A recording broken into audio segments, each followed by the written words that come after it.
Hello, New Testament students, and welcome to week 5 in our class. This week we finish up with the Synoptic Gospels, Matthew and Luke, and next week we'll move on to a week on the last canonical Gospel, John, before moving on to Acts and Paul after that. So what we have going on this week, as far as the things you should be able to complete at the week's end, is being able to articulate 5 important things to know about Matthew and another 5 important things to know about Luke. I'm going to be doing this for you in video format, and in the forums, I'm going to be asking you to sort of do this on your own, sort of coming up with your own top 5, which of course can have some similarities to mine and the content I present to you. But I also want you to utilize your readings from the textbook and also your own reading of Matthew and Luke to sort of come up with your own information, your own most important things to know about either one of these gospels or or the infancy narratives together. So I'll talk about the forums in just a moment here, but the other video for this week is going to address 2 very significant chunks of text that may or may not be wholly dependent of one another, namely the infancy narratives in Matthew 1 and 2 and the infancy narratives in Luke 1 and 2. They sort of stand apart from each other and they present different kinds of material, though there's also some similarity and overlap between the 2 infancy narratives.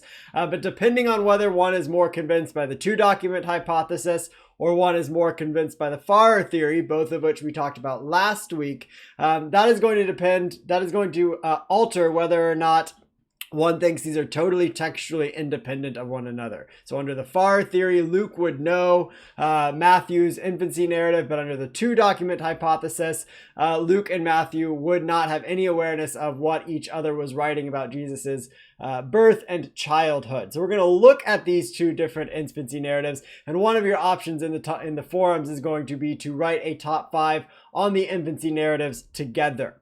The last thing that you should be able to do is be able to sort of explain characteristically Matthean and Lucanean features. So when you see something in the Synoptic Gospels, you can say that sort of sounds like Luke, or that sort of sounds like Matthew, or based on what we did with Mark, that sort of sounds like something that Mark would write. So we're going to be being able to articulate sort of what makes each Synoptic Gospel tick theologically and as far as its content and ideology goes. And then you're going to be able to sort of bring that in to the formal synoptic problem assignment that is going to be due for this week. So this is sort of the first major assignment that we have due in this class. Remember that there are 5 options for these, or there are 5 opportunities for you to complete one of these major assignments.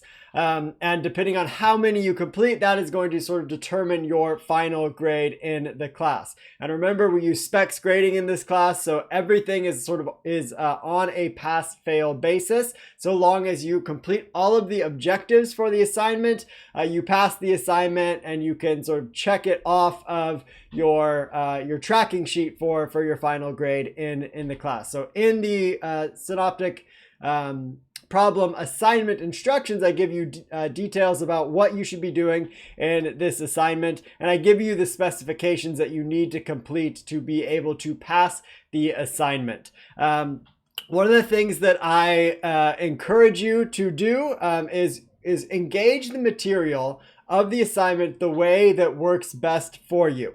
For many of you, and perhaps even most of you, this will be sort of a formal paper where you are engaging these objectives, you are engaging the information by writing about it.